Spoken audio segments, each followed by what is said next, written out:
అందరికీ నమస్కారం. పాడి పంటలు యూట్యూబ్ ఛానల్ ద్వారా పశు విజ్ఞాన బడి ప్రోగ్రాంకి హాజరైనటువంటి పశుపోషకులకు మరియు ఔత్సాహిక పారిశ్రామికవేత్తలకు నా నమస్కారం. నా పేరు doctor K Chandrashekar Reddy, veterinary assistant సర్జన్గా జిల్లా పశుసంవర్ధక శాఖ అధికారి కార్యాలయం బాపట్ల నందు పనిచేస్తున్నాను. ఈరోజు మీకు వివరించే అంశం ఏంటంటే నేషనల్ లైఫ్ స్టాక్ మిషన్.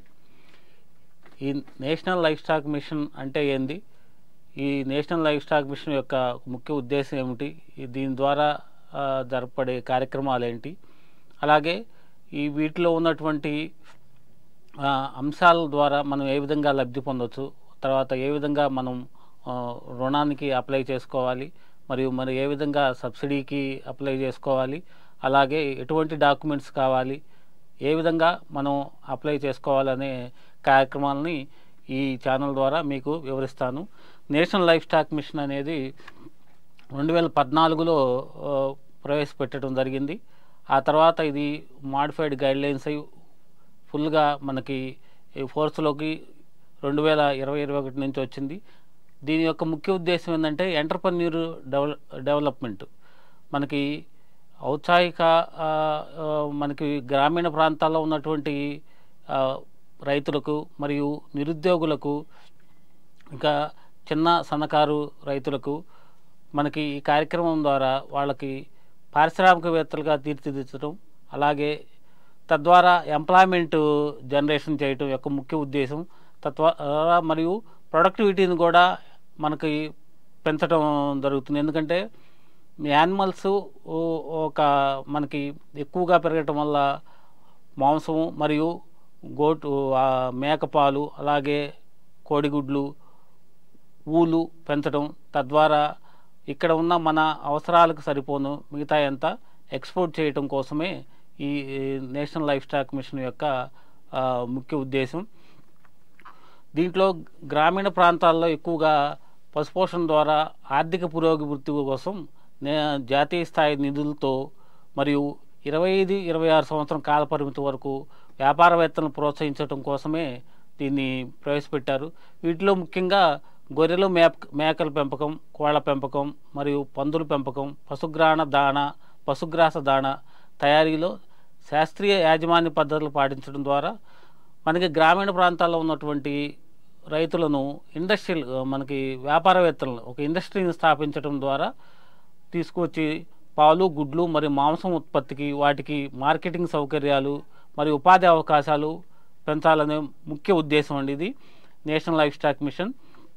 దీంట్లో మనకి మెయిన్ నేషనల్ లైఫ్ స్టాక్ మిషన్లో ముగ్గురే ఉంటారు. ఒకటి ఎవరైతే మనకి పారిశ్రామికవేత్తగా అప్లికేషన్ పెట్టుకోవాలనుకుంటారో అప్లికెంటు, తర్వాత బ్యాంకర్ యొక్క ముఖ్య పాత్ర వహిస్తాడు, అలాగే గవర్నమెంట్. ఇది పూర్తిగా ఆన్లైన్ ద్వారానే అప్లై చేసుకోవటం, మధ్యలో ఎటువంటి మిడిల్ మ్యాన్ ఉండరు.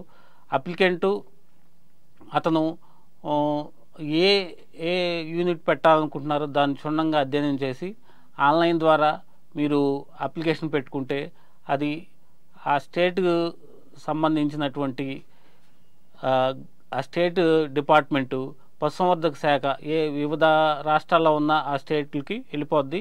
మన స్టేట్ అయితే మన స్టేట్ పశుసంవర్ధక శాఖ, స్టేట్ ఇంప్లిమెంటింగ్ ఏజెన్సీ పశుసంవర్ధక శాఖ వాళ్ళు చూస్తారు అప్లికేషన్ స్క్రూటినీ చేసి దాన్ని బ్యాంకు ఫార్వర్డ్ చేస్తారు లోన్ శాంక్షన్ కోసం. లేదా తర్వాత వివిధ దశల్లో మనకి ప్రాజెక్టు అప్రూవల్ అయితే లేదా సబ్సిడీ రిలీజ్ చేయమని కూడా బ్యాంక్కి అప్రూవల్ ఇస్తారు.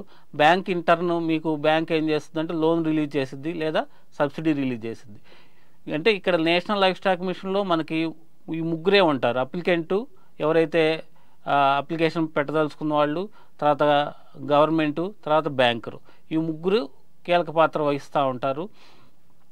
మధ్యలో ఎటువంటి మధ్య దళారీలు కానీ ఈ అప్లికేషన్ పెట్టుకోవడానికి ఆస్కారమే లేదు. అంతా ఆన్లైన్ మోడ్ ద్వారానే జరుగుతూ ఉంటుంది. ఇది 26-27 వరకు అమల్లో ఉంటుంది. మెయిన్ ప్రధాన లక్ష్యం ఏంటంటే మనకి వ్యాపార అవకాశాల ద్వారా ఉపాధి కల్పించడం, ఒక ఇండస్ట్రీని స్థాపించడం. ఒక ఇండస్ట్రీ స్థాపిస్తే ఎంతోమందికి ఉపాధి కల్పించబడుతుంది. తద్వారా జాతీయ స్థూల ఉత్పత్తి పెరుగుతుంది. ఇది మొత్తం మనకి నేషనల్ ప్రాజెక్ట్ అయినా మనకి రాష్ట్ర పశుసంవర్ధక శాఖ ద్వారా అమలు చేయటం జరుగుతుంది. దీంట్లో 3 సబ్మిషన్స్ ఉన్నాయి. అంటే నేషనల్ లైఫ్ స్టాక్ మిషన్ కింద 3 సబ్మిషన్స్లో మనకి పశుజాతుల అభివృద్ధి మరియు పశుగ్రాస దాణా అభివృద్ధి మరియు విస్తరణ ఆవిష్కరణలు ప్రోత్సహించడం. ఈ మూడిట్లో మనకి మెయిన్ 2 అవకాశం ఉంటుంది: పశువులు, జాతులు మరియు అభివృద్ధి. దీంట్లో breed development of life stock and poultry first submission ఇది. ఈ మిషన్ కింద బ్రీడ్ డెవలప్మెంట్ ఆఫ్ లైఫ్ స్టాక్లో మళ్ళీ 2 వస్తాయి. ఈ లైఫ్ స్టాక్ కింద ఏముంటాయి అంటే breed development of small ruminants మరియు బ్రీడ్ డెవలప్మెంట్ ఆఫ్ పిగ్గరీ. ఆ తర్వాత బ్రీడ్ డెవలప్మెంట్ ఆఫ్ పౌల్ట్రీ. రెండోది ఏంటంటే రెండోకి సబ్మిషను మనకి పశుగ్రాసాల డెవలప్మెంటు మరియు పశుదాణా అభివృద్ధి. దీని ద్వారా ఈ లైఫ్ స్టాక్కి సంబంధించినటువంటి అంటే పశువులకు సంబంధించినటువంటి పశుగ్రాసాలని డెవలప్ చేసి సరఫరా చేయటం, అలాగే పశుదాణాన్ని మనము అభివృద్ధి చేసి సరఫరా చేయటం, తద్వారా పశువులకి సకాలంలో పశుగ్రాసం అందించేసేసి మరియు దాణాన్ని అందించేసేసి తద్వారా పాల ఉత్పత్తి పెంచడానికి మరియు మాంసం ఉత్పత్తి పెంచడానికి దోహదపడుతుంది.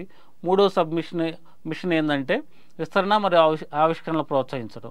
ఇది ఎక్కువగా రీసెర్చ్ అండ్ డెవలప్మెంట్ ఎక్కువగా యూనివర్సిటీ స్థాయిలో జరుగుతుంటాయి కాబట్టి ఇది వాళ్ళు చూసుకుంటారు. మనకి మెయిన్ ఎక్కువగా breed development of life stock and poultry మరియు ఫాడర్ డెవలప్మెంట్ మరియు పశుదాణా అభివృద్ధి మీద మనం ముఖ్యంగా కాన్సన్ట్రేట్ చేయటం జరుగుతుంది. దీంట్లో ముఖ్యంగా 4 యూనిట్లు పెట్టుకోవడానికి మనకి అవకాశం ఉంటుంది. ఇక్కడ మీకు స్క్రీన్ మీద కనిపిస్తుంది. ఫస్ట్ది breed development of poultry, breed development of sheep and గోట్లో గొర్రెలు, మేకలు. ఈ గొర్రెలు మేకల్లో మనకి యూనిట్ 500 ఆడగొర్రెలు మరియు 25 మగ్గొర్రెలు యూనిట్ మ్యాక్సిమం వరకు పెట్టుకోవాలి. దీనికి యూనిట్ ఖరీదు 1 కోటి రూపాయలు ఉంటుంది. రాయితీ 50 లక్షల వరకు, మ్యాక్సిమం రాయితీ 50 లక్షల వరకు ఉంటుంది. అలాగే పందుల పెంపకం కింద మనం యూనిట్ పెట్టుకోవాలనుకుంటే 100 పందులు, 100 ఆడపందులు, 10 మగ పందులు పెట్టుకోవాల్సి ఉంటుంది. దీనికి యూనిట్ ఖరీదు 60 లక్షలు ఉంటుంది. మ్యాక్సిమం రాయితీ మనకి సబ్సిడీ ఎంత వస్తుందంటే 30 లక్షలు, అంటే 50% సబ్సిడీ కాబట్టి 30 లక్షలు వస్తుంది. అలాగే కోళ్ల పెంపకం కింద 100 ఆడకోళ్ళు అంటే పెద్దవి ఆడకోళ్ళు పెట్టుకోవాలి. తర్వాత 1000 ఆడకోళ్ళు పెట్టుకోవాలి. తర్వాత మరియు 100 మగకోళ్ళు, 2 కలిపి 1100 కోళ్ళు పెట్టాలి. దీనికి యూనిట్ ఖరీదు 50 లక్షలు, సబ్సిడీ 25 లక్షలు వస్తుంది. అలాగే ఫాడర్ డెవలప్మెంట్ కింద మనకి సైలేజీ యంత్రాలు లేకపోతే టీఎంఆర్ తయారీ, సైలేజ్ తయారీ, టీఎంఆర్ తయారీ కింద 1 యూనిట్ పెట్టుకోవచ్చు. దీనికి యూనిట్ ఖరీదు మనకి యూనిట్ మొత్తం 1 కోటి రూపాయలు ఉంటుంది. దీనికి రాయితీ 50 లక్షల వరకు మనకి అందే అవకాశం ఉంటుంది. మెయిన్ గొర్రెలు యూనిట్ మనకి పెట్టుకున్నప్పుడు గొర్రెల యూనిట్లో ఎక్కువగా మనకి పెద్ద యూనిట్ అయిపోతుందని అందరూ చెప్తున్న దానివల్ల యూనిట్ సైజును చాలా వరకు తగ్గించడం, విడగొట్టడం జరిగింది. దాంట్లో ఒక 100 ఆడగొర్రెలు, 5 మగ్గొర్రెలు యూనిట్ కింద పెట్టుకుంటే దానికి యూనిట్ 20 లక్షలు, సబ్సిడీ 10 లక్షలు వస్తుంది. ఆ తర్వాత 200 ఆడవి, 10 మగ్గొర్రెలు పెట్టుకుంటే యూనిట్ కాస్ట్ మనకి 40 లక్షలుగా ఉంది, సబ్సిడీ 20 లక్షలు వస్తుంది.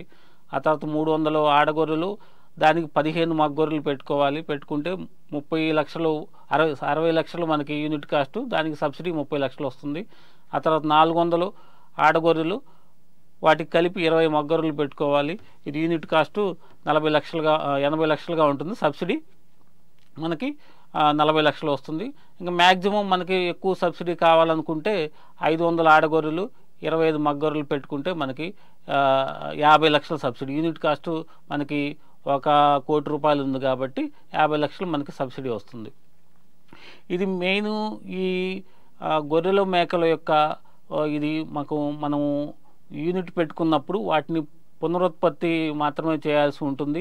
ఆ పునరుత్పత్తి అంటే బ్రీడింగ్ చేయటం ద్వారా వచ్చిన మన పిల్లల్ని అమ్మి వాటి ద్వారా మనం జీవనోపాధి చేసుకోవచ్చు. అలాగే యూనిట్ పెట్టినప్పుడు మనం 3-4కి మీరు ఏదైనా ఎంప్లాయ్మెంట్ చూపించడం జరుగుతుంది కాబట్టి మనకి వారికి కూడా ఆర్థిక పురోగతి జరుగుతుంది.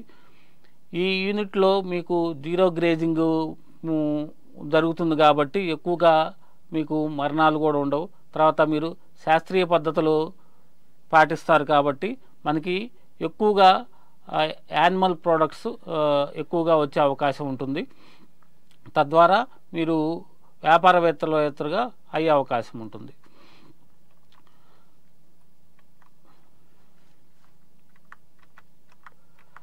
అలాగే కోళ్ళ అభివృద్ధి పథకంలో 1000 కోళ్ళు పెట్టుకోవాలి. 1000 కోళ్ళు ఆడవి ప్లస్ 100 కోళ్ళు మగకోళ్ళు పెట్టుకోవాలి. దీనికి మ్యాక్సిమం మేము ఇంతకుముందు అనుకున్నాం కదా, దీనికి ఏం చేయాలంటే పెరటి కోళ్ళు యూనిట్ పెట్టాలి. ఇవి మనకి బ్రాయిలర్ కోళ్ళు లేదంటే తర్వాత లేయర్ కోళ్ళు పెట్టడానికి లేదు. మనకి దేశవాళీ కోళ్ళు మాత్రమే దీంట్లో మనం యూనిట్ పెట్టుకునే అవకాశం ఉంటుంది. గ్రామప్రియ, వనరాజ జాతులు మాత్రమే పెంచుకొని మనకి కోడి పిల్లల్ని ఉత్పత్తి చేసుకోవాలి. దీనికోసం మనం హ్యాచరీ యూనిట్స్ మరియు తర్వాత బ్రూడింగ్ యూనిట్స్ కూడా మనం కొనే అవకాశం ఉంటుంది. అలాగే పందుల పెంపకంలో 100 ఆడపందులు 10 మగపందులు దానికి 30 లక్షల రాయితీ ఉంటుంది. 50 ఆడపందులు 5 మగపందులు దీనికి 15 లక్షల రాయితీ ఉంటుంది. పందుల పెంపకంలో మనకు ముఖ్యంగా ఇది షెడ్స్ ద్వారా మనకి మెయింటైన్ చేసుకొని మనము వాటి యొక్క మాంసాన్ని అమ్మి తద్వారా మనం అభివృద్ధి పదంలో పయనించే అవకాశం ఉంటుంది. ఆ తర్వాత పశుగ్రాసం మరియు దాణా అభివృద్ధి పథకం, దీని కింద సైలేజ్ తయారీ యూనిట్ లేకపోతే టీఎంఆర్ తయారీ యూనిట్, సమీకృత దాణా అంటారు. ఆ యూనిట్ ఏర్పాటు చేసుకొని మనకి యూనిట్ ద్వారా గరిష్టంగా 50 లక్షల రాయితీ మనకి రావటం జరుగుతుంది. దీనికి ఎన్ఎల్ఎం కింద మనము రుణం మంజూరుకి లేకపోతే సబ్సిడీకి ఎవరెవరు లబ్ధిదారులై ఉండాలి? 1 భారతదేశ పౌరులై ఉండాలి. ఎవరైనా వ్యక్తిగతంగా లేదా జాయింట్గా కలిపి కూడా మీరు అప్లై చేసుకోవచ్చు. లేదంటే రైతు ఉత్పత్తి సంస్థ, ఫార్మర్స్ ప్రొడ్యూసర్ ఆర్గనైజేషన్ అంటారు, వాళ్ళైనా అప్లై చేసుకోవచ్చు. స్వయం సహాయక సంఘాలు, సెల్ఫ్ హెల్ప్ గ్రూప్స్ వాళ్ళైనా అప్లై చేసుకోవచ్చు. తర్వాత రైతు సహకార సంస్థలు, ఏదైనా కోఆపరేటివ్ సొసైటీస్ ఉన్నా వాళ్ళైనా అప్లై చేసుకోవచ్చు. జాయింట్ లయబిలిటీ గ్రూప్స్ వాళ్ళు కూడా అప్లై చేసుకోవచ్చు. జాయింట్ లయబిలిటీ గ్రూప్స్ అంటే 4 లేదా అంతకంటే ఎక్కువ మంది నిరుద్యోగ యువత ఒక గ్రూప్గా ఫామ్ అయ్యి ఒక తీర్మానాలు రాసుకొని బ్యాంకు అకౌంట్ ఓపెన్ చేసి జాయింట్ లయబిలిటీ గ్రూప్ కింద మీరు ఈ ఎన్ఎల్ఎం అప్లికేషన్ పెట్టుకోవచ్చు. లేదా సెక్షన్ 8 కింద ఏర్పాటైన కంపెనీలు, సెక్షన్ 8 అంటే మనకి నాన్ ప్రాఫిటబుల్ ఆర్గనైజేషన్స్ కంపెనీస్ ఉంటాయి. ఆ సెక్షన్ 8 కింద ఎవరైనా రిజిస్టర్ అయి ఉంటే ఆ కంపెనీస్ కూడా మనం ఎన్ఎల్ఎం కింద అప్లై చేసుకోవచ్చు. దీనికి ఏజ్ లిమిట్ ఉంది. అప్లికెంట్స్కి 65 సంవత్సరాల లోపు ఉండాలి. మనకి సొంత భూమి ఉండాలి లేదా లీజ్ భూమి అయినా ఉండొచ్చు. తర్వాత మీరు ఏ యూనిట్ పెట్టాల్సి ఉందో అనుకుంటున్నారో ఆ యూనిట్కి సంబంధించినటువంటి ఎక్స్పీరియన్స్ సర్టిఫికెట్ ఉండాలి. లేదా ఎక్కడన్నా ట్రైనింగ్ సెంటర్స్లో మీరు ఎక్స్పీరియన్స్ ఒక ట్రైనింగ్ అయ్యి ఆ సర్టిఫికెట్ కూడా మీకు ఉపయోగపడుతుంది. ఈ అప్లికేషన్ పెట్టుకునేటప్పుడు క్యాస్ట్ కానీ మనకి మతం కానీ ప్రాంతం మేలు ఫిమేల్కు సంబంధం లేదు. ఎవరైనా మీరు అప్లికేషన్ పెట్టుకోవచ్చు. ఒక వ్యక్తి లేదా పెట్టుకోవచ్చు లేదా జాయింట్గా అయినా మనకు కలిపి పెట్టుకోవచ్చు. ఇంకా ఈ స్కీమ్లో ఏంటంటే ఒక ఫ్యామిలీలో నుంచి ఎంతమంది అయినా పెట్టుకోవచ్చు. లేదా 1 కంటే ఎక్కువ కాంపోనెంట్స్ కూడా మీరు అంటే మీరు షీప్ డెవలప్మెంట్ కింద పెట్టుకోవచ్చు, లేదా గొర్రెల మేకల యూనిట్ పెట్టవచ్చు, లేదా కోళ్ళు కూడా కలిపి కూడా పెట్టుకోవచ్చు. ఆ ఫెసిలిటీ మనకి ఎన్ఎల్ఎంలో ఉంది. ఈ ప్రాజెక్టు మీద మీకు శిక్షణ ఉంటే బాగా అవగాహన ఉంటుంది. తర్వాత మీరు ప్రాజెక్ట్ రిపోర్టు తయారు చేయించుకోవాల్సి ఉంటుంది. ప్రాజెక్ట్ రిపోర్టు మీరు ఏ ప్రాజెక్ట్ అనుకుంటున్నారో ఆ ప్రాజెక్టు సంబంధించినటువంటి రిపోర్ట్స్ మీరు తయారు చేసుకోవాలి. Suppose sheep and goat development కింద ఆ యూనిట్ పెట్టాలనుకుంటే ఆ ప్రాజెక్ట్ రిపోర్టు ఎంతవరకు పెట్టగలరు, లేకపోతే మీరు 40 లక్షల యూనిట్ వరకు పెట్టగలరా, 80 లక్షల యూనిట్ వరకు పెట్టగలరా, మీ యొక్క ఒక ఆలోచన విధానాన్ని బట్టి మీరు ప్రాజెక్ట్ రిపోర్ట్ తయారు చేసుకొని బ్యాంక్ దగ్గరికి వెళ్ళాల్సి ఉంటుంది. ఇక్కడ బ్యాంకరు మెయిన్ పాత్ర వహిస్తాడు. బ్యాంకుతో మీకున్న సంబంధాన్ని బట్టి బ్యాంకర్ మీకు ఒక కన్సెంట్ ఫామ్ ఇస్తాడు. అది కూడా చాలా అవసరం. ఆ కన్సెంట్ ఫామ్ ద్వారా మీరు అప్లై చేసుకోవాల్సి ఉంటుంది. అలాగే మీకు సొంత భూమి కూడా ఉండాలి. సపోజు మీకు యూనిట్ దేని కింద ఎక్కడ పెడుతున్నారో దానికి సంబంధించినటువంటి భూమి పత్రాలు మీకు ఉండాలి. మీకు లేదనుకుంటే మీకు కౌలు భూమి అయితే వేరే అతను కౌలు దగ్గర తీసుకున్నారనుకోండి, ఆ భూమికి సంబంధించినటువంటి లీజ్ డాక్యుమెంట్స్ మీరు రిజిస్టర్ కూడా చేయాల్సి ఉంటుంది. లేదా మీకు భూమి లేదు, మీ రిలేటివ్స్కి, మీ బ్రదర్కి, సిస్టర్కి ఎవరికన్నా ల్యాండ్ ఉంటే వాళ్ళ ల్యాండ్ తీసుకొని కూడా మీరు ఇక్కడ అప్లికేషన్ పెట్టుకోవచ్చు. కాకపోతే దానికి సంబంధించినటువంటి మీకు సర్టిఫికెట్ ఒకటి మీరు అప్లోడ్ చేయాల్సి ఉంటుంది. ఈ సర్టిఫికెట్స్ అన్నీ మనకి NLM పోర్టల్లో మీకు అవైలబుల్ రెడీగానే ఉంది. ఏదైనా సర్టిఫికేట్ ప్రతిదీ మీరు అక్కడి నుంచి డౌన్లోడ్ చేసుకొని మీరు అప్లై చేసుకోవచ్చు. మీరు ఎలా దరఖాస్తు చేసుకోవాలి అంతా ఇది ఆన్లైన్ మోడే, మొత్తం ఆన్లైన్లో పెట్టుకోవాల్సింది. మీరు ఎవరిని కలవాల్సిన పని లేదు. మీకున్నటువంటి పరిజ్ఞానం ఏంటంటే, మీకున్నటువంటి ఆలోచన, మీరు ఏ యూనిట్ పెట్టుకోవాలి, మీరు ఏ యూనిట్ ద్వారా పెట్టి లబ్ధి పొందాలి అనే ఆలోచనతో మీరు అన్ని అప్లికేషన్స్ సంబంధించినటువంటి డాక్యుమెంట్స్ అన్నీ రెడీగా పెట్టుకొని మీరు ఆన్లైన్ ద్వారానే అప్లై చేసుకోవాలి. మీరు ఎవరిని కలవాల్సిన పని లేదు. ఇక్కడ మనకి పోర్టల్లో మీకు ఇక్కడ స్క్రీన్ మీద చూపిస్తున్న National Livestock Mission portal ద్వారా మాత్రమే మీరు అప్లై చేయాల్సి ఉంటుంది. దానికి www.nlm.udayamimitra.in దీని ద్వారానే మీరు అప్లై చేయాలి. అక్కడ మీకు అప్లై హియర్ అని ట్యాబ్ ఉంటుంది. మీరు అప్లై చేసుకోవడానికి ఎటువంటి రిజిస్ట్రేషన్ ఫీజు కానీ ఏమీ అవసరం లేదు. ఇక్కడ మనం అప్లోడ్ చేయాల్సిన డాక్యుమెంట్స్ ఒకసారి చూద్దాం. ముందు మనకి డీటెయిల్డ్ ప్రాజెక్ట్ రిపోర్ట్ మాత్రం కంపల్సరిగా జాగ్రత్తగా మీరు వేయించుకోవాలి. ఏ ప్రాజెక్ట్ కింద మీరు రుణం పొందాలనుకుంటున్నారో, సబ్సిడీ పొందాలనుకుంటున్నారో, అంటే షీప్ అండ్ గోట్ డెవలప్మెంట్ కింద పెట్టాలనుకుంటున్నారో, లేకపోతే పౌల్ట్రీ డెవలప్మెంట్ కింద పెట్టాలనుకుంటున్నారో, మీరు ఒక అవగాహన, మీరు ఎలాగూ ట్రైనింగ్ తీసుకొని ఉంటారు కాబట్టి దానికి సంబంధించినటువంటి DPR మనకి అంటే డీటెయిల్డ్ ప్రాజెక్ట్ రిపోర్ట్ అంటారు, దాన్ని రెడీగా పెట్టుకోవాలి. అలాగే మీరు ఏ ల్యాండ్లో ఎక్కడ పెడుతున్నారో అక్కడ మనకి ఆ భూమి పత్రాలు లేకపోతే లీజు ఒప్పందం పత్రాలన్నీ రెడీగా పెట్టుకోవాలి. ఆ స్థలానికి సంబంధించినటువంటి ఫోటో తీయాలి. GPS కోఆర్డినేట్స్తో ఫోటో ఉంటే చాలా బెటరు. ఆ GPS కోఆర్డినేట్స్ మనకి అక్కడ ఎంట్రీ చేయాల్సి ఉంటుంది మీరు ఆన్లైన్లో పెట్టేటప్పుడు. అలాగే పాన్ కార్డు కావాలి, ఆధార్ కార్డు కావాలి, మీ ఫోటో కావాలి. ఆ తర్వాత మీ బ్యాంక్ చెక్, క్రాస్ చేసిన చెక్ ఒకటి కావాలి. అలాగే ఇంతకుముందు అనుకున్నటువంటి ట్రైనింగ్ సర్టిఫికెట్ మీ దగ్గర రెడీగా ఉంచుకోవాలి. బ్యాంకు మీరు ముందే బ్యాంకర్ని అప్రోచ్ అయ్యారు కాబట్టి బ్యాంకు కన్సెంట్ లెటర్ ఇస్తాడు, ఆ లెటరు ఉంచుకోవాలి. తర్వాత బ్యాంక్ స్టేట్మెంట్ పర్లేదు, లేకపోయినా పర్లేదు, కానీ బ్యాంక్ చెక్ మాత్రం కంపల్సరీగా ఉండాలి. ఈ డాక్యుమెంట్స్ మాత్రం మీ దగ్గర రెడీగా ఉండాలి. ఏది ప్రాజెక్ట్ రిపోర్ట్ ఉండాలి, ల్యాండ్కి సంబంధించినటువంటి డీటెయిల్స్ ఉండాలి, ఆ స్థలం ఫోటో ఉండాలి, పాన్ కార్డు ఉండాలి, ఆధార్ కార్డు ఉండాలి, మీ ఫోటో ఉండాలి, బ్యాంక్ చెక్, తర్వాత ట్రైనింగ్ సర్టిఫికెట్ ఉండాలి, బ్యాంకు సంబంధించినటువంటి కన్సెంట్ లెటర్ ఉండాలి. అవసరాన్ని బట్టి మీరు ఈ పత్రాలన్నీ అప్లోడ్ చేస్తూ ఉండాలి. మీకు క్యాస్ట్ సర్టిఫికేటు అవసరం ఉండదు, తర్వాత మీ ఎడ్యుకేషనల్ క్వాలిఫికేషన్ కూడా దీంట్లో అవసరం ఉండదు. ఏదైనా కంపెనీలు ద్వారా కంపెనీ Section 8 కంపెనీలకు పెట్టేటట్టయితే వాళ్ళు మాత్రం వాళ్ళకి GST సర్టిఫికేట్ కానీ, కంపెనీ ఏర్పాటు చేసినప్పుడు సర్టిఫికేటు, తర్వాత ఆడిట్, తర్వాత ITRs, తర్వాత ఆదాయ పన్ను రిటర్న్స్ అవి ఉంటాయి. అయితే JLG గ్రూప్ ద్వారా మీరు పెట్టుకోదలుచుకున్నట్టయితే అందరి యొక్క ఆధార్సు, ఫోన్ నెంబర్లు, తర్వాత అడ్రస్లు, పాన్ కార్డులు అవన్నీ కావాల్సి ఉంటుంది.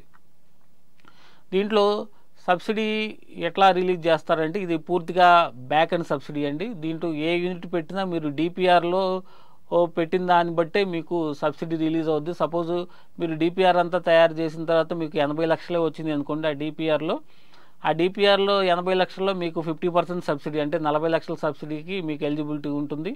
ఆ తర్వాత మిగతా 40 లక్షల్లో మీకు 10% మీ కాంట్రిబ్యూషన్ ఉంటుంటే 8 లక్షలు, మిగతా 32 లక్షలు బ్యాంకు వాళ్ళు లోన్ ఇవ్వడం జరుగుతుంది.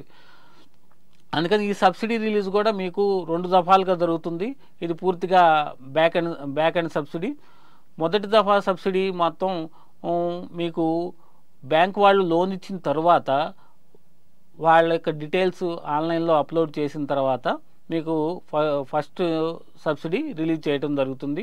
ఆ సబ్సిడీ రిలీజ్ మీకు బ్యాంక్ ఖాతాలో పడిన తర్వాత మీరు ప్రాజెక్ట్ని కంప్లీట్ చేయాలి. ప్రాజెక్టుతో పాటు మీకు దానికి సంబంధించినటువంటి డీటెయిల్స్ ప్రకారం మీ ప్రాజెక్ట్ కంప్లీట్ చేసిన తర్వాత బ్యాంక్ వాళ్ళు మళ్ళీ వెరిఫై చేసి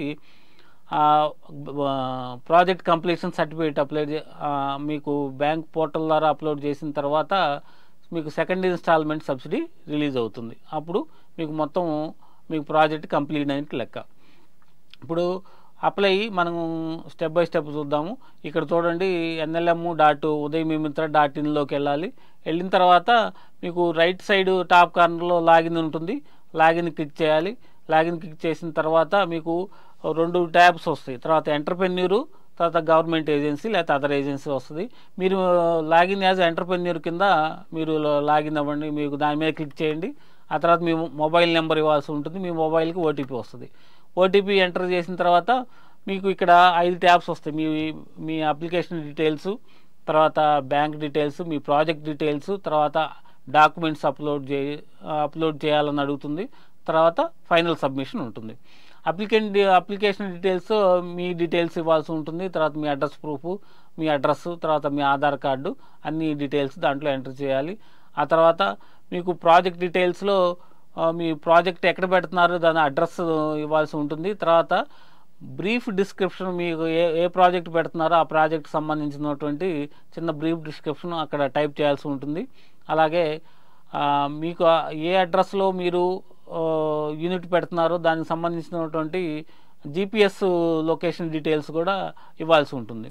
ఆ తర్వాత బ్యాంక్ డీటెయిల్స్ ఇవ్వాలి. మీరు ఏ బ్యాంక్కి అప్రోచ్ అయ్యారో ఆ బ్యాంక్ సంబంధించిన ఐఎఫ్ఎస్ కోడ్స్ అవి ఇచ్చి అవి డీటెయిల్స్ ఎంటర్ చేయాల్సి ఉంటుంది. ఆ తర్వాత ఏం లేదు, సింపుల్గా ఇవన్నీ సేవ్ అని కొట్టుకొని ముందుకు వెళ్తూ ఉండాలి. ఆ తర్వాత ఫైనల్గా మీ డాక్యుమెంట్స్ అన్నీ అప్లోడ్ చేయమని అడుగుతుంది. మీకు అక్కడ మీకు ఏ డాక్యుమెంట్స్ అడిగిన ఇప్పుడు చెప్పిన డాక్యుమెంట్స్ అన్నీ మీరు అప్లోడ్ చేయాల్సి ఉంటుంది. అప్లోడ్ చేసిన తర్వాత ఫైనల్ సబ్మిషన్ చేయాలి.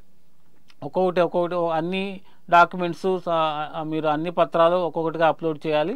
అప్లోడ్ చేసిన తర్వాత మీకు చివరిగా ప్రతి దాని పక్కన బ్లూ టిక్ వస్తుంది. బ్లూ టిక్ వచ్చిన తర్వాత అన్నీ అప్లోడ్ చేసి ఫైనల్ సబ్మిషన్ కొట్టేస్తే యువర్ అప్లికేషన్ సబ్మిటెడ్ అని వస్తుంది. ఆ తర్వాత మీరు పెట్టిన అప్లికేషన్ని మీరు ప్రింట్ తీసుకోవచ్చు. మీరు ఎప్పుడైనా మీ స్టేటస్ కూడా మీరు ఇక్కడ లాగిన్ అయ్యి ప్రతిసారి మీ స్టేటస్ ఎక్కడ ఉంది ఏంది మీరు ఈ ఆన్లైన్లోనే మీరు వెరిఫై చేసుకోవచ్చు. వెరిఫై చేసుకొని మీ డీటెయిల్స్ కూడా అన్నీ మీరు ప్రింట్ తీసుకోవచ్చు. ప్రింట్ తీసుకొని మీ దగ్గర పెట్టుకుంటే మీకు ఫ్యూచర్ రిఫరెన్స్గా మీకు ఉపయోగపడుతుంది. ఫస్ట్ మీకు చెప్పిన దాని ప్రకారం ఏంటంటే ఎవరైతే ట్రైనింగ్ అయ్యి మీరు ఏ యూనిట్ పెట్టాలనుకుంటున్నారో ముందు యూనిట్ మీద పూర్తిగా స్టడీ చేయండి. స్టడీ చేసిన తర్వాత దానికి సంబంధించినటువంటి డిపిఆర్ని మీరు అంటే డీటెయిల్ ప్రాజెక్ట్ రిపోర్ట్ని ఒకటి సిద్ధం చేసుకోండి. ఆ తర్వాత మీరు బ్యాంకర్ని కలవండి. బ్యాంకర్ని కలిసి ఇట్లా ఎక్స్ప్లెయిన్ చేయండి. నేను ఎన్ఎల్ఎం కింద ఇట్లా లోన్ పెట్టుకోవాలనుకుంటున్నాను, నా ప్రాజెక్ట్ని వెరిఫై చేసి లోన్ శాంక్షన్ చేయండి అని అడగండి. బ్యాంకు మీ సిబిల్ స్కోరు అన్నీ మీ డీటెయిల్స్ అన్నీ చెక్ చేసి బ్యాంకరు మీకు కన్సర్న్ లెటర్ ఇస్తాడు. బ్యాంకర్ లెటర్ ఇచ్చిన తర్వాత ఆ లెటర్ తీసుకొని దీని nlm.udaymeemitra మీరు లాగిన్ అయ్యి మీ డీటెయిల్స్ అన్నీ అప్లోడ్ చేయండి. అప్లోడ్ చేసిన తర్వాత ఇవి సెంట్రల్ గవర్నమెంట్కి వెళ్తాయి. సెంట్రల్ గవర్నమెంట్ వాళ్ళు ఏ స్టేట్ నెలకొకసారి అన్నీ వచ్చిన అప్లికేషన్స్ వెరిఫై చేసి ఏ స్టేట్కి సంబంధించిన ఆ స్టేట్ ఇంప్లిమెంట్ ఏజెన్సీకి పంపుతారు. ఇక్కడ మన ఆంధ్రప్రదేశ్ సంబంధించినటువంటి పశుసంవర్ధక శాఖ డైరెక్టరేట్కి మన స్టేట్ ఇంప్లిమెంటింగ్ ఏజెన్సీ కాబట్టి వాళ్ళకి ఆ సమాచారం లాగిన్ ద్వారా వస్తుంది. ఆ తర్వాత పశుసంవర్ధక శాఖ వాళ్ళు మీ యొక్క అప్లికేషన్ పరిశీలించి ఈ అప్లికేషన్ వెరిఫై చేయమని కిందకి సంబంధించిన మండల డాక్టర్ గారికి పంపిస్తారు. మీ దగ్గరికి మండల డాక్టర్ గారు వచ్చి మీ డీటెయిల్స్ అన్నీ వెరిఫై చేసి మొత్తం మీ అప్లికేషన్ యొక్క డీటెయిల్స్, ల్యాండ్ డీటెయిల్స్ మొత్తం వెరిఫై చేసి ఈ అప్రూవ్డ్ అని ఇచ్చిన తర్వాత ఇది మళ్ళీ స్టేట్ ఇంప్లిమెంట్ ఏజెన్సీకి పంపిస్తారు. వాళ్ళు వాళ్ళ లాగిన్లోని అప్లోడ్ చేసి ఈ ప్రాజెక్ట్ అప్రూవ్ అయింది, బ్యాంకు వాళ్ళు లోన్ ఇవ్వచ్చని బ్యాంకర్ లాగిన్కి పంపించడం జరుగుతుంది.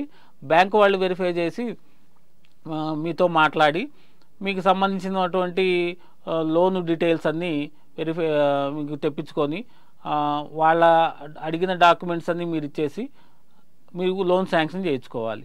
బ్యాంకరు మొత్తం ఒకేసారి ప్రాజెక్టులో లోన్ ఇవ్వచ్చు, లేదా 25% వాళ్ళలో మీకున్న బ్యాంకుతో ఉన్న అన్ని సంబంధాన్ని బట్టి లోన్ శాంక్షన్ చేయొచ్చు.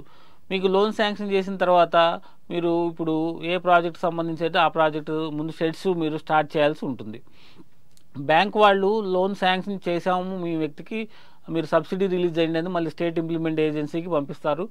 వాళ్ళు సరే ఈ వ్యక్తికి లేకపోతే ఈ ప్రాజెక్టు లోన్ శాంక్షన్ జరిగింది, దీనికి సంబంధించినటువంటి ప్రాజెక్టు ప్రోగ్రెస్ ఎట్లా ఉంది రిపోర్ట్ చేయండి అని మళ్ళీ ఆ మండల స్థాయి వాళ్ళకి రిపోర్టు అడుగుతారు.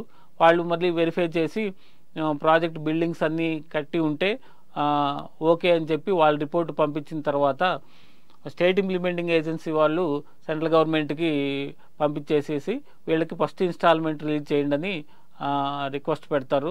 వాళ్ళు అవి వెరిఫై చేసి ఫస్ట్ ఇన్స్టాల్మెంటు డైరెక్ట్గా సిడ్బీ బ్యాంక్ ద్వారా వాళ్ళ ప్రాజెక్టు సంబంధించిన బ్యాంక్ అకౌంట్కి ఫస్ట్ ఇన్స్టాల్మెంట్ రిలీజ్ చేయడం జరుగుతుంది.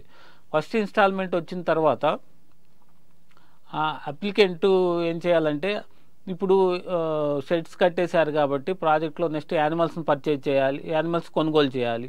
యానిమల్స్ అన్నీ ఆ ప్రాజెక్ట్లో ఉన్నటువంటి మీరు చెప్పిన దాని ప్రకారం యానిమల్స్ అన్నీ కొనుగోలు చేసి సంబంధించిన డాక్టర్తో మాట్లాడి కొనుగోలు చేసి వాటికి అన్నీ ఇన్సూరెన్స్ చేయించాలి. బ్యాంక్ వారితో మాట్లాడి ఇన్సూరెన్స్ చేయించిన తర్వాత మీకు సబ్సిడీ సరిపోకపోతే బ్యాంకు వారిని అడిగి సెకండ్ ఇన్స్టాల్మెంట్ లోన్ కూడా శాంక్షన్ చేయించుకొని మీరు మొత్తం ప్రాజెక్ట్ని కంప్లీట్ చేయాలి. ప్రాజెక్ట్ని కంప్లీట్ చేసిన తర్వాత బ్యాంకు వాళ్ళు ప్రాజెక్ట్ కంప్లీషన్ సర్టిఫికేటు వాళ్ళు వెరిఫై చేసి ప్రాజెక్ట్ కంప్లీషన్ సర్టిఫికేటు మనకి ఎన్ఎల్ఎం లాగిన్లోనే వాళ్ళు అప్లోడ్ చేస్తారు. అప్లోడ్ చేసిన తర్వాత స్టేట్ ఇంప్లిమెంటింగ్ ఏజెన్సీకి వచ్చిన తర్వాత వెరిఫై చేసి వీళ్ళు ప్రాజెక్ట్ కంప్లీట్ అయిందా లేదా అని మళ్ళీ మన పశుసంవర్ధక శాఖ డిపార్ట్మెంట్కి మళ్ళీ పంపించి వెరిఫై చేపిస్తారు. వెరిఫై చేపించిన తర్వాత ప్రాజెక్ట్ పూర్తిగా కంప్లీట్ అయిందని రిపోర్ట్ వచ్చిన తర్వాత సెకండ్ ఇన్స్టాల్మెంట్ రిలీజ్ చేయండి అని మళ్ళీ సెంట్రల్ గవర్నమెంట్ వారికి పంపుతారు. వాళ్ళు కూడా అన్ని వచ్చిన అప్లికేషన్ వెరిఫై చేసి థర్డ్ పార్టీని మీకు వెరిఫై చేయండి ప్రాజెక్ట్ కంప్లీట్ అయిందా లేదా అని వేరే ఒక టీంని పంపించడం జరుగుతుంది. వాళ్ళు వచ్చి ప్రాజెక్ట్ పూర్తిగా కంప్లీట్ అయ్యి సాటిస్ఫాక్షన్ అయ్యి ఉంటే వాళ్ళు సెకండ్ ఇన్స్టాల్మెంట్ రిలీజ్ చేయడం జరుగుతుంది. దీంతో మీకు ఎన్ఎల్ఎం సంబంధించినటువంటి యూనిట్ మొత్తం కంప్లీట్ అయినటువంటి లెక్క. ఈ విధంగా మీరు ఎన్ఎల్ఎం యూనిట్లు స్థాపించేసి తద్వారా అందరికీ ఎంప్లాయ్మెంట్ చూపించేసి ఆర్థిక పురోభివృద్ధి సాధించవలసిందని కోరుతున్నాను. మీకు దీనికి సంబంధించినటువంటి ఏదైనా ట్రైనింగ్ కావాలనుకుంటే ఇక్కడ మీకు వెనక స్క్రీన్లో స్మైల్లో మీకు ట్రైనింగ్ ఇస్తారు. స్మైల్ అని వైజాగ్లో ఉంది. మీకు సంబంధించినటువంటి గొర్రెల మేపకుల పెంపకం, పెరటికోళ్ళ పెంపకం, పందుల పెంపకం, సైలేజీ, పశుగ్రాస దాణా అభివృద్ధి, దీనికి సంబంధించినటువంటి వారం రోజులు ట్రైనింగ్ ఇస్తారు. మీరు కింద ఉన్నటువంటి మెయిల్ అడ్రస్ని రాసుకోండి, లేదా మొబైల్ నెంబర్స్ రాసుకొని వాళ్ళని కాంటాక్ట్ చేసిన వాళ్ళు ట్రైనింగ్ షెడ్యూల్ ఎప్పుడు పెట్టేటప్పుడు మీకు ఇన్ఫామ్ చేస్తారు. మీరు అప్పుడు అటెండ్ అయితే ట్రైనింగ్ అయిపోయిన తర్వాత ఈ ట్రైనింగ్ సర్టిఫికేట్ వస్తుంది. అది మీకు చాలా ఉపయోగకరంగా ఉంటుంది. దీని ద్వారా ఈ ప్రోగ్రాం ద్వారా మీకు ఎన్ఎల్ఎం సంబంధించినటువంటి పూర్తి వివరాలు మీకు అందించాలని కోరుకుంటున్నాను.